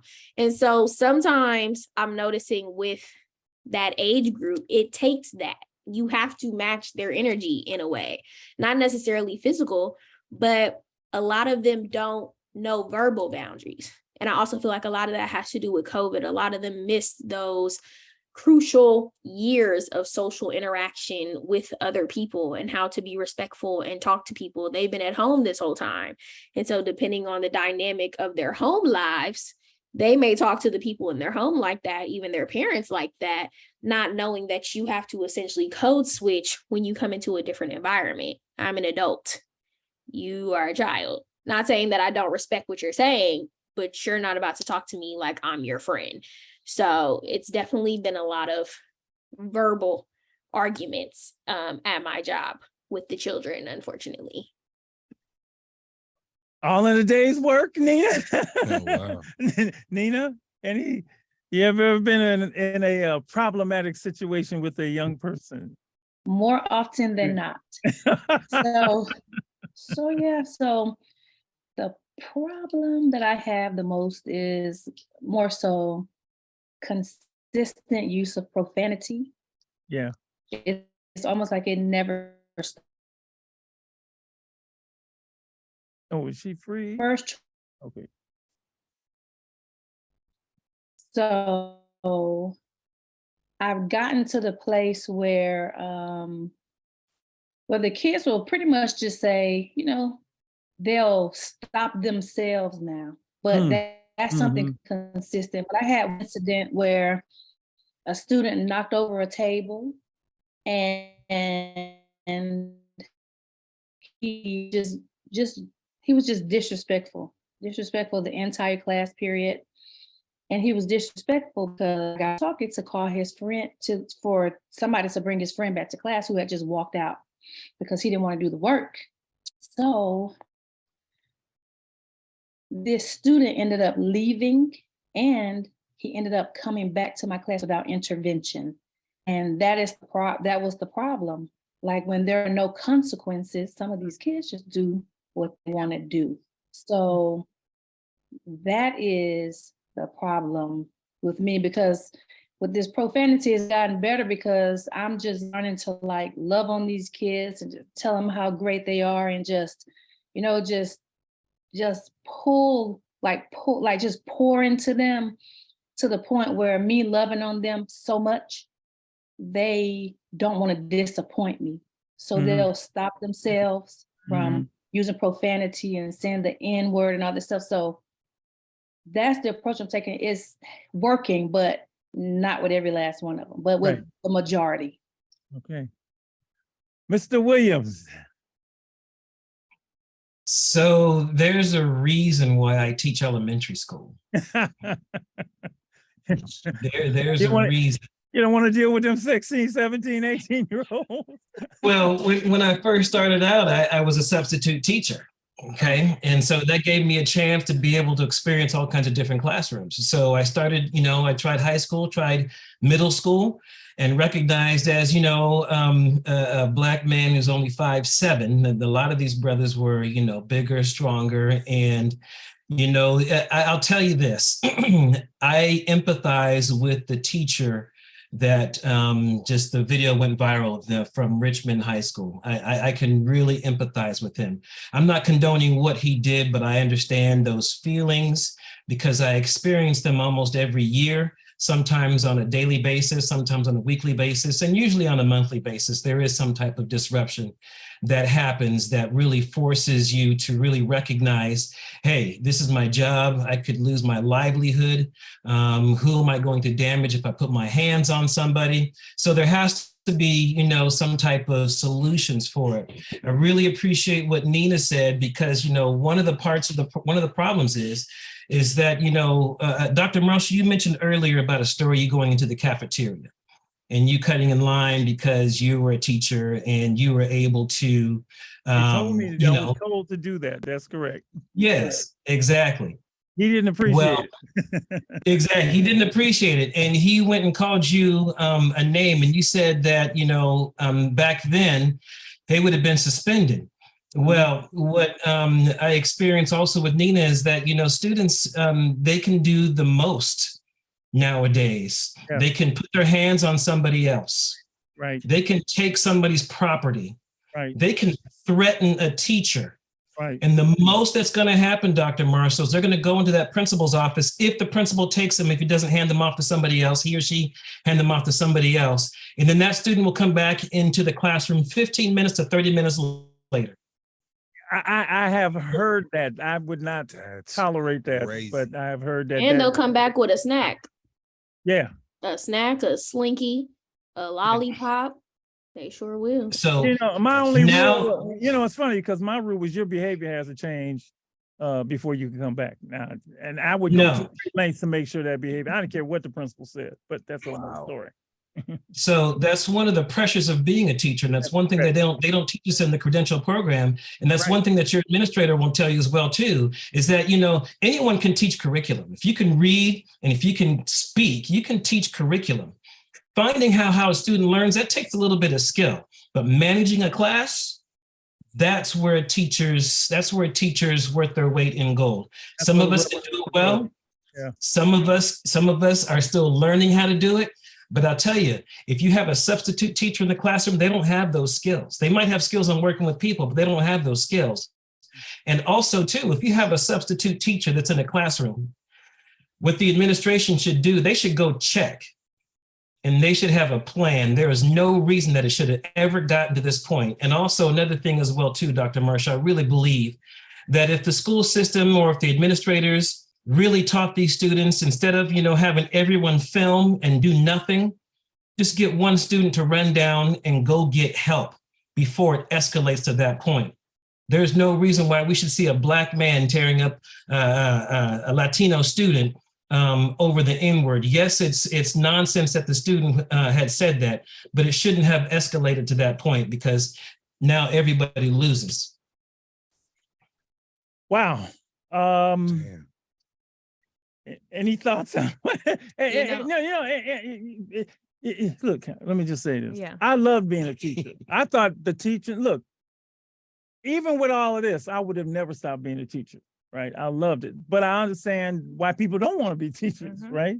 I mean, there's the money thing and all of that. I get that, but the stuff that this incident, right? The 6-year-old boy who brought the gun to school and pulled it out and shot the teacher, right? I mean, this is the stuff that our educators have to go in and deal every day with. So the fact that they still want to be teachers, you ain't doing it for the money. But, and Mr. Williams, what you said, the fact is that they're going to send it back into the classroom and they're not concerned about fixing things. They're not concerned about it, And the only thing that you can be, I think, is you got to be concerned about it because you in there with them. They ain't in there with them. right? Yes. So if Pookie come back in, I use Pookie. Pookie's old. I should stop using Pookie. Pookie, he come back in the class, brother, you're gonna have to change because I ain't going for that. Now, That's, I nope, not in my room. Go ahead, Mr. Williams. Yes. So what I encourage a lot of teachers, and as a mentor teacher, what I encourage new teachers is that you really have to navigate the system. And what you have to understand is what's going to happen if a student does that. You have to put these scenarios out in front of you. And it's really important to talk about these things as teachers and teachers together, because a lot of times we're not going to get the solutions from our administrators. But we have to be able to reach the student in a way, and sometimes we have to go a roundabout way. So I also appreciate what Ms. Barker had to say, because when you navigate as a teacher, sometimes you're not going to have the help of the administrator. That's right. Sometimes you're not going to have the help of the parents. That's And sometimes you have to convince the student that what I'm giving you in this small amount of time that we have together is worth way more than you pulling an attitude and not getting anything from it. So if you're going to waste my time, I'm going to waste your time as well too. Now, one thing that a teacher can do is a teacher can do a teacher-initiated suspension. If it gets so bad, a teacher can initiate a suspension and then say, I'm not having the student in my classroom because they're disruptive, they're using language that's, not allowing us to learn, or they're being physical and it's necessary to keep the classroom safe. So as a teacher, we have to learn how to navigate around the system in order for our class to be, productive environments. Mr. Williams, you called that a teacher initiated suspension? Yeah. Yes. Can they do a teacher initiated whooping? I'm joking. I'm joking. I appreciate that, but we do man. Don't give nobody that idea. Okay, gotcha. We finally got parents to stop pulling out which, right? It's his show, man. He gets, She has something to say. Yes. Oh, well, I think I was when Mr. Williams said something like a young person, a bystander who's in the middle of the situation, instead of filming, what can we do? And I'm not saying that this is for all people or all students, but I was always the child or the student, even the adult. When I see altercation, I try to mitigate it. I try to get in the middle and use my body positioning to break up whatever, because I just don't like to see fighting and hear it and all that. And had a student just pull the arm of their peer and say, hey, come this way, or tell the teacher, let me just get up in the middle, somebody go get admin, whatever. I just wanted to see a little bit more proactiveness from peers as well. I think that we are in this culture now where it's like, okay, pull out the phone. Okay, yeah, that's great and all for some cases, but what about being proactive for the people who have the heart or who have that gift? I think about people as, let's think about the body in particular. We all are different members. Some people are good at this, other people are good at that. Some people are good with words, others are good with like arts or advocacy. I don't know, but if you have the heart to just step in and say, I'm not about to see this fight, let me step up in the middle, you go up over there, you go up over there, then we need to start seeing a little bit more of that in the classrooms or just on campus, period. I'd love to chime in on that. I think a big piece that I wholeheartedly agree with you. I think a big piece that's missing in the education system and in schools is a community aspect. And what I've noticed from a lot of children, and this might have to do with social media, this might have to do with the fact that they were distanced from their peers for so long, but kind of going back to what I was saying earlier, like they missed that critical development of engaging with other people. And I've noticed a very like I-centered mentality amongst my students where it's like, what that person has going on over there has nothing to do with me. So whether that's their peer who they sit next to and talk all the time, if they have an A, but the person that they chatted up with all the time has an F, that has nothing to do with me. That's his work. not understanding that it is also their job as a member of the community to lift up their fellow peer who they see struggling. Or if you see your friend is missing a pencil, if you have a pencil, lend them a pencil. That community aspect is really missing amongst the children I'm seeing nowadays. And so I feel like that expectation or like that wish for the students to like stand up and do something like that. Yeah. Like, I don't even know if a lot of them have the mental capacity or the bandwidth to go to those lengths to do that, especially because they're so social media driven. And so everything is surrounded by views and clout and jokes. And so their initial reaction, I don't think, is going to be to stand up for what we deem is right, because we grew up different. We grew up in generations where it's like, you see something happening, you stand in the middle of that, or you. Well, Angel, and that's why I'm so taken by what the Black students at Richmond High are attempting to do. It is that spirit of community.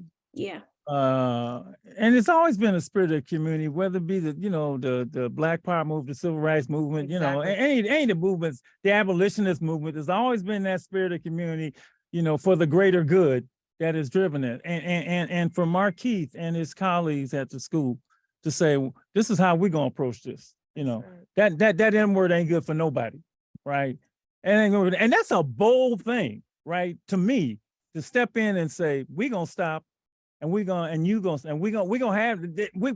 figured, no matter what we figured, it might be there's another side to this thing, right? Y'all can use the love thing, but it can flip.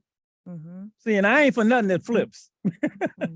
So for young people to say, we gonna stop and you're gonna stop because this is what it caused, and we're gonna hold each other accountable. Now, how are they gonna do that? Yeah. I don't know, but that's okay. Go right ahead. Okay. And BSU sponsor. So, 2 points.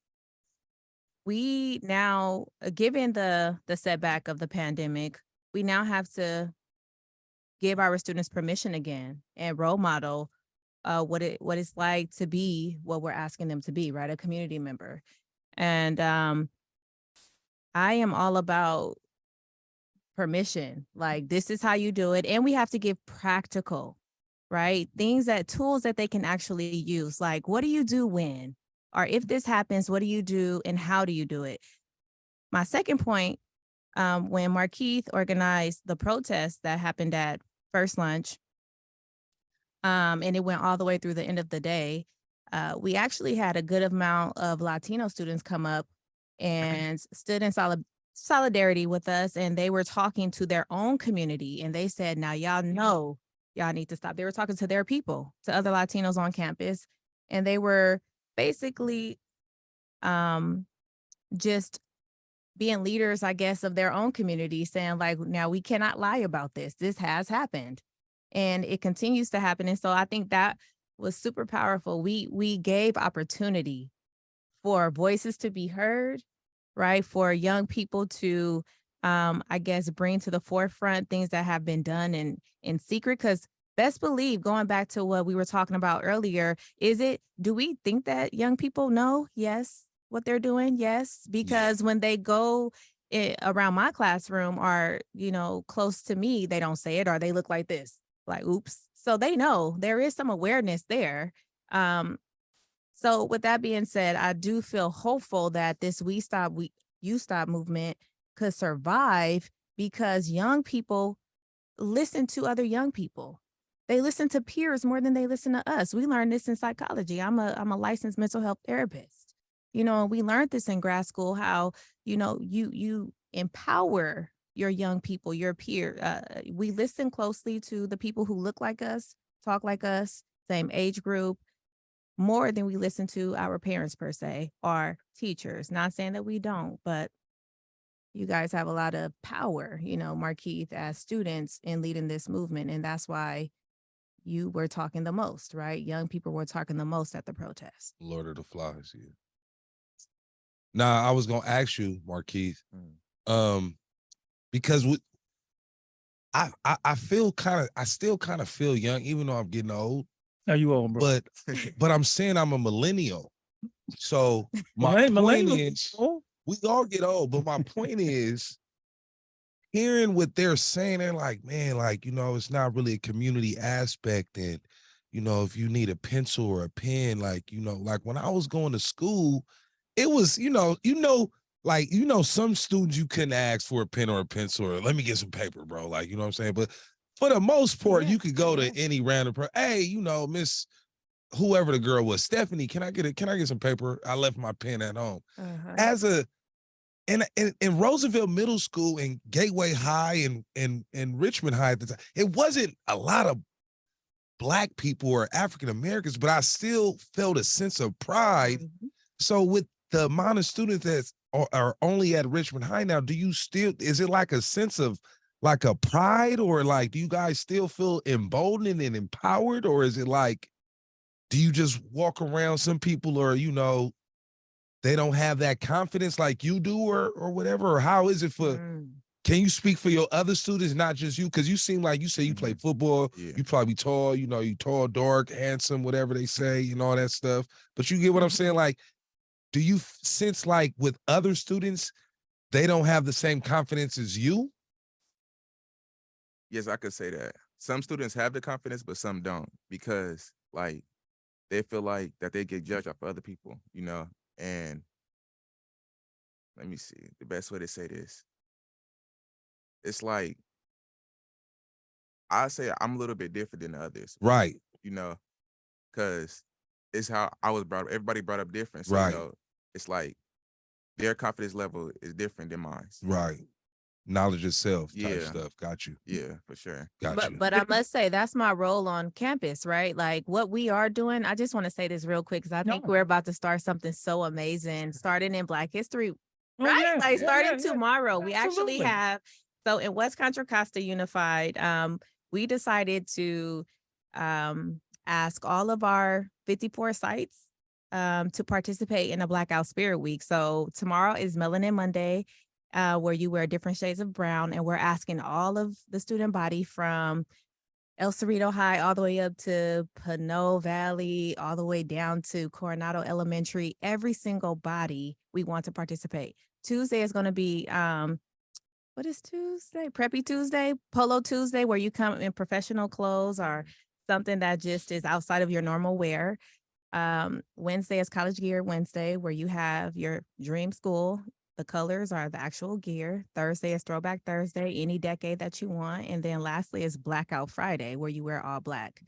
So we are, that's the goal. I think the district, and especially Richmond High, we are trying to create or recreate what we were doing back in the days, like with having that home feel to school. And it's pretty successful. I feel like it's happening. But you know, when you're doing something well, the devil comes knocking, trying to tear some stuff down, but it's not going to work, you know, because we are rooted. But I think young people are starting to get back from the pandemic. They're understanding what's up, how to move, how to advocate for themselves. And it's a prime opportunity right now to do so. The key to creating community, the key to creating awareness is consciousness.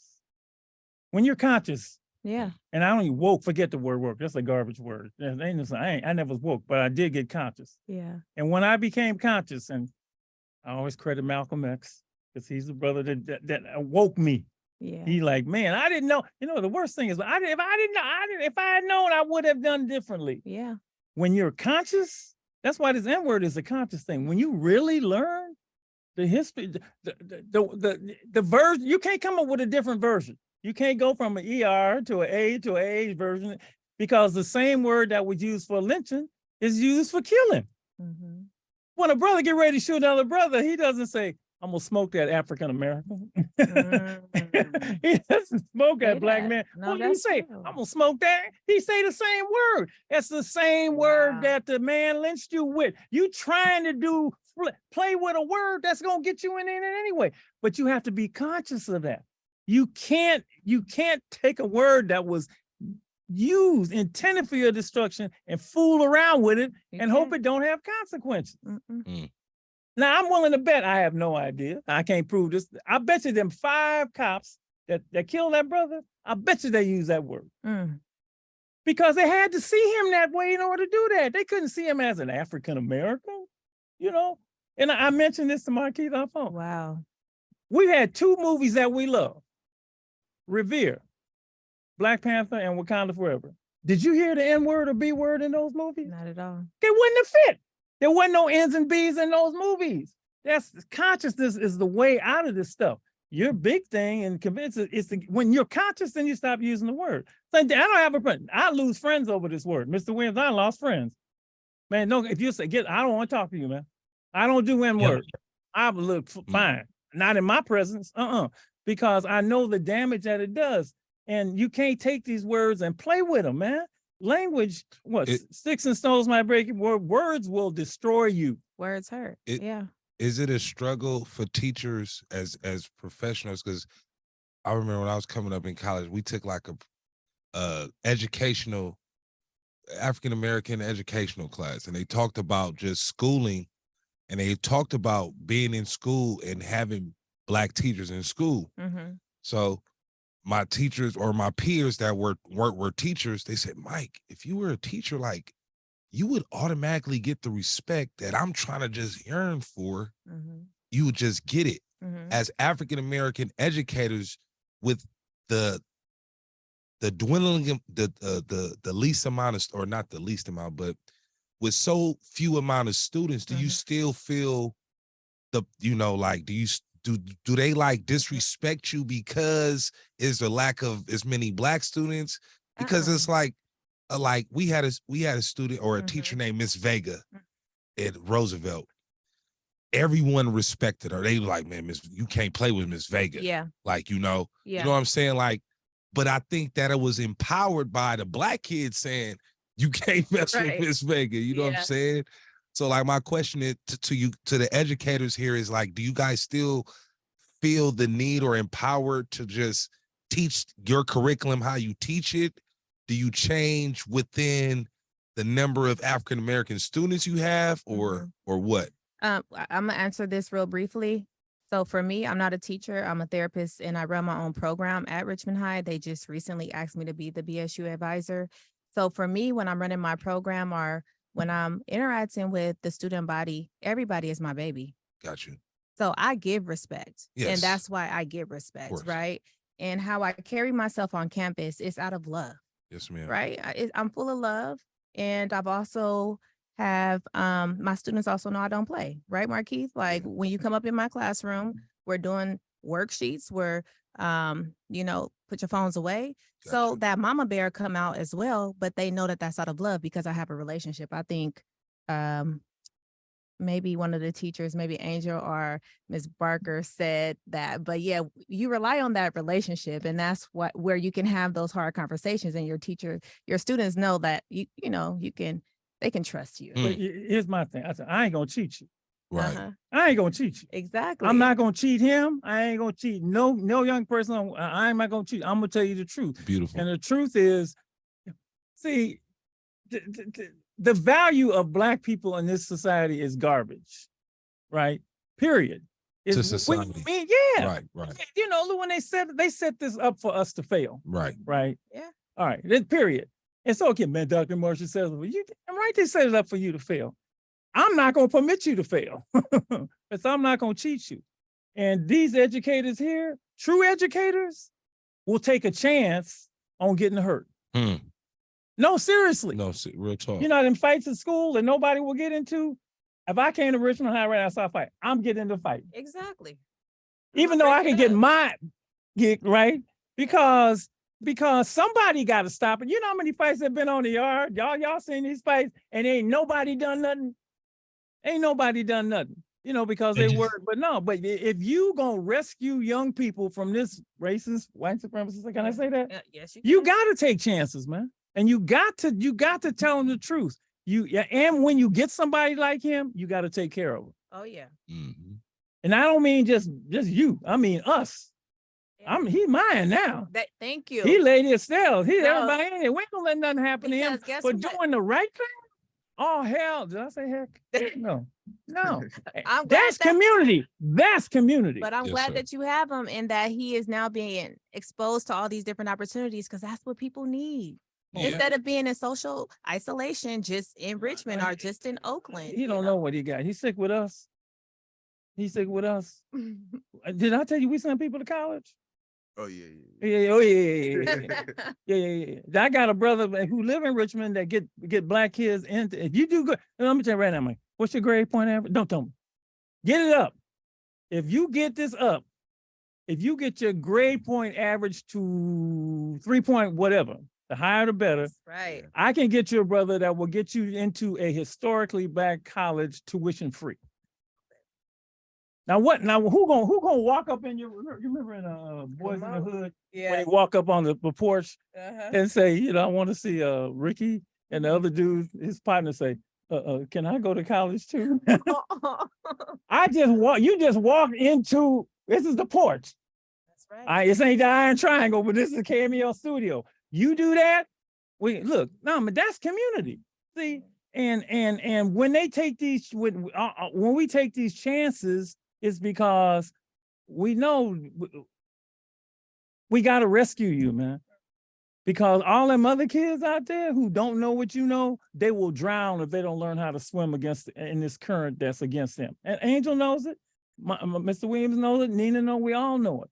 So yeah, if we sounding, the best coach I ever had was the one who was hardest on me, but he did it out of love. Mm. We do that with athletics. We just don't do it with academics. And he told me, I can make you a ball player. Man, I ain't no good. No, man, you tall. I'm like you. I'm 6. Look, he made me good. I didn't even believe I could be good. It's the belief we see in our young people that allows us to quote, what we say, well, you can yell at him, but he can't. Yeah, but he yelled at me for a different reason. That's why you can do that. That's why Angel can do that. That's why Nina can do that. That's why Mr. Williams can do that. So you are a symbol of everything we want to see, man.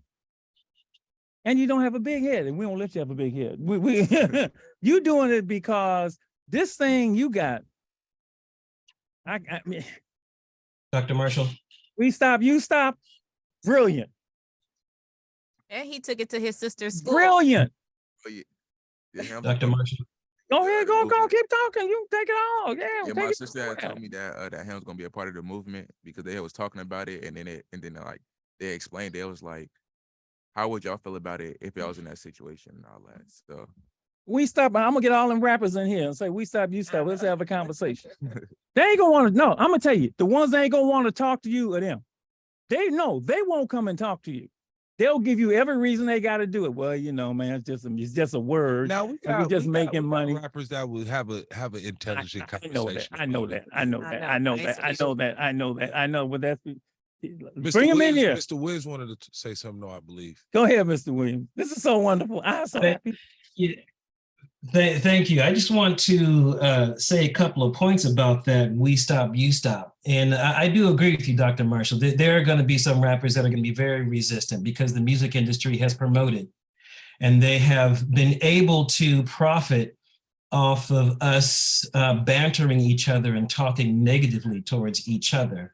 And they really promote it because that's what keeps people buying. So we've been allowed to stay in a certain place. I remember you guys talking earlier in the show that all the words have been banned except this one word.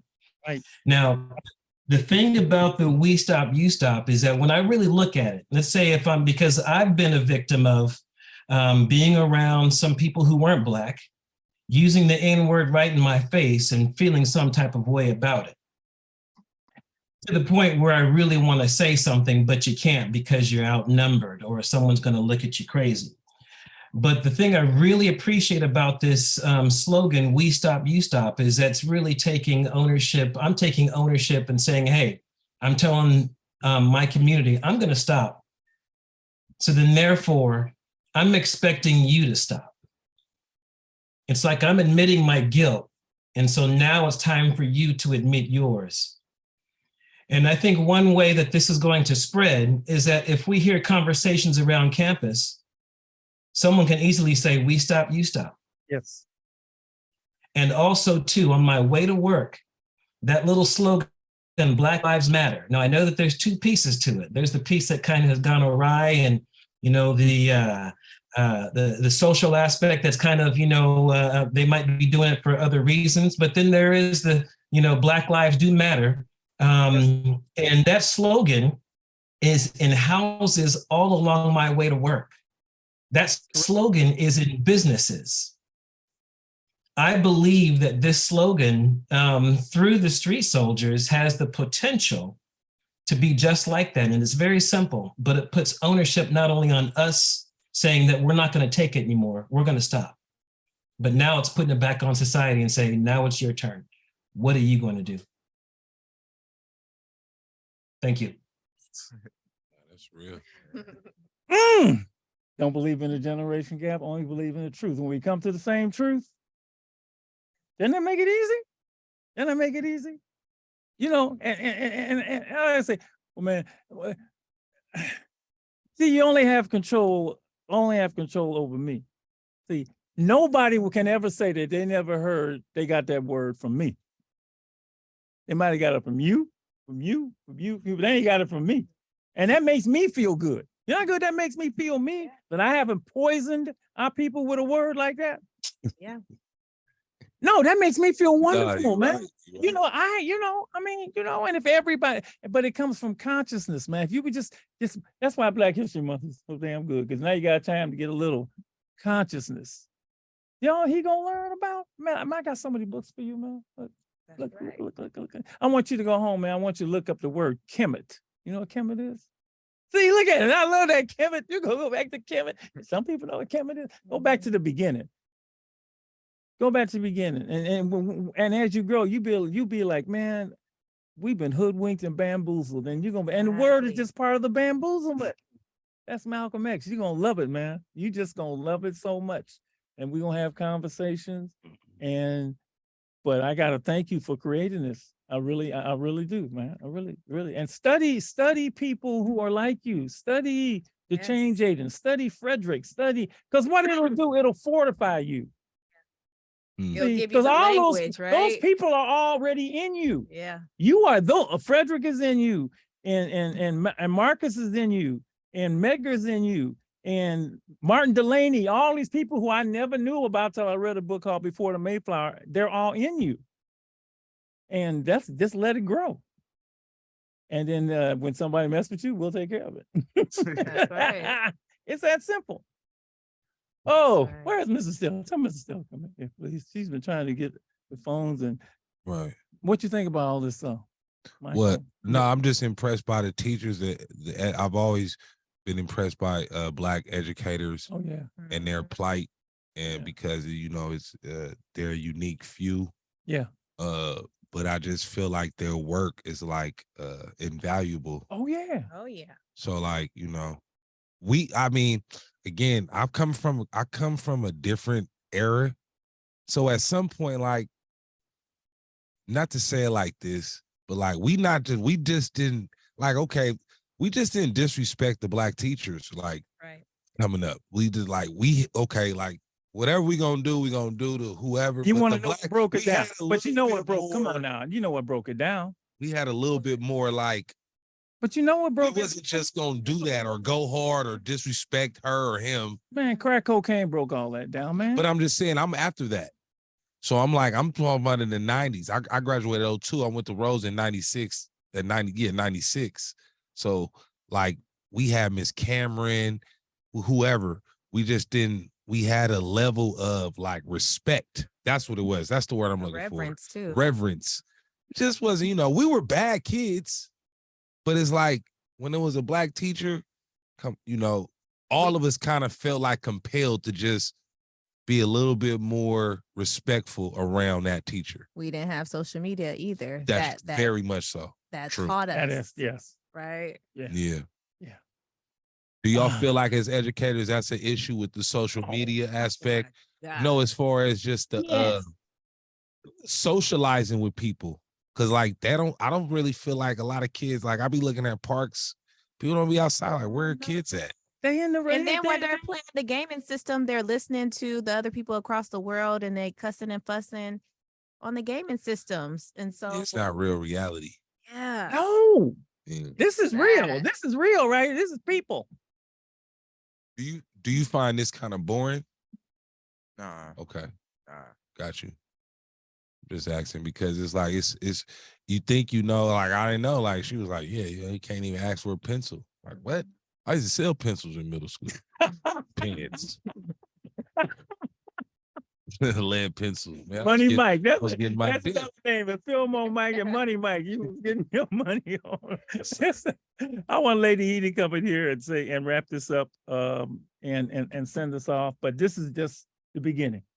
This is the beginning, and this is gonna be great. So we're gonna figure. And Yeah. you got a request to make of her that I want you to make in front of her. Okay. And first of all, make the request because I want you. Black History Month's coming up, Yeah. and so Yeah. we got things going at the club. I'm sure they got things going at their schools, and a lot of schools don't even do it on Black History Month. That's a whole nother story. Exactly. Or if But they're doing it, it's like they're not doing it the right way yeah, or with yeah, passion. you know, they got a poster or whatever. That ain't that. But go ahead, tell her what.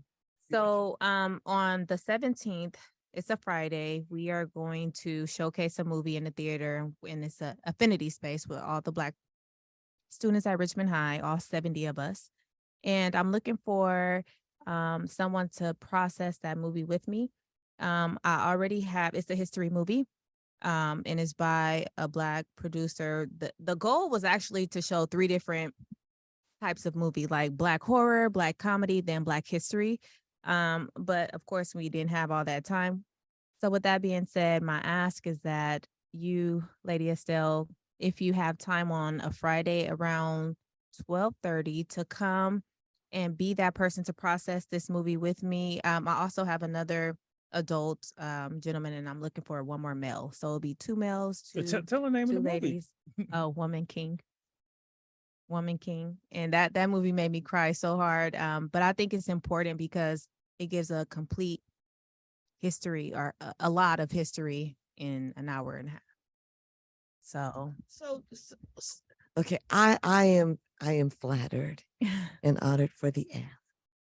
yeah, I would need a little bit more of information course. and we could get that offline. Okay.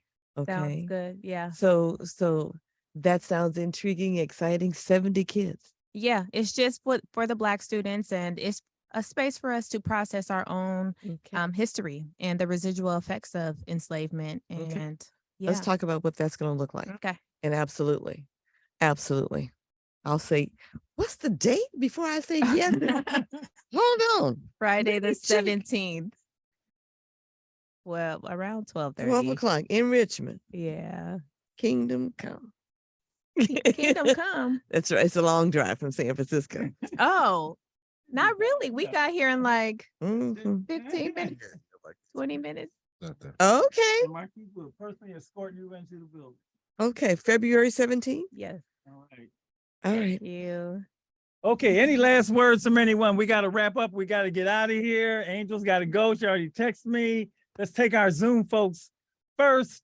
Thank you once again for appearing on the show as we continue this conversation about educators, about education, and our folks. Any last words from any of you? Go right ahead. Angel or Nina or Michael, Mr. Williams. I like Yeah, I'll jump in. I just want to say thank you for the conversation. I think it's always really insightful to hear from young Black people, especially because they are the up and coming generation and they have so many different things at their disposal that we didn't have, like so much technology, and they have infinite information at their fingertips. So it's just interesting and insightful to see like how they process things, how they go about the world, and how they plan on igniting change. So yeah, definitely appreciate this conversation. Miss Nina. Yes, this was great. I appreciate this conversation as well. And I look forward to seeing where this young man goes because I know it'll be far.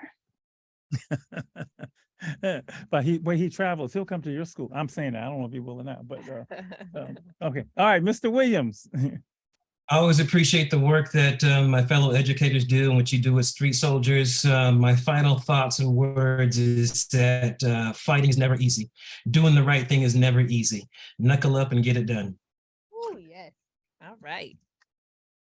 Well said. And you, Miss Kiraa? Thank you for having us. Thank you for reaching out. And I mean, you are changing many lives. And thank you, Markeith, for stepping up to the plate. And I'm excited to see where we go from here.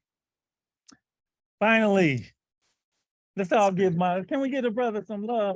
Give him a hand for being an agent of change. Go ahead, sir.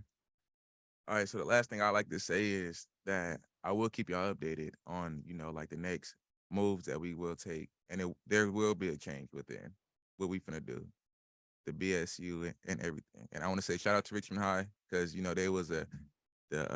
they helped me with a lot, So, and then shout out to my mom, my dad, and then yeah. Ain't nothing better than proud parents. They're gonna be brave. My baby. That's how they do it. That's how we do it. My baby. It'd be 45 years old. My baby. Always. All right. Lady E. Actually. What we say is, that's my son. Oh, yeah. That's her. That's my son. That's my son. That is my son. That's right. And a child shall lead them. Yeah. Woo, come on. So I just need you to know that the idea to do what you've decided to do did not come from you. It came through you. You have been a vessel chosen to lead this process, this journey, to be the example for young people, to start and set the way. And that is something that comes from God. You've been chosen. You are the one. And my prayers go to you and your work, your journey, as an athlete, as a student. Even when it gets boring, I was listening to it over there. When it's too long. And sometimes you don't want to hear it. But you continue to listen, not only to those outside of you, but most importantly, that is within you to guide you and keep you and protect you and encourage you. Thank you for being obedient to that's within you.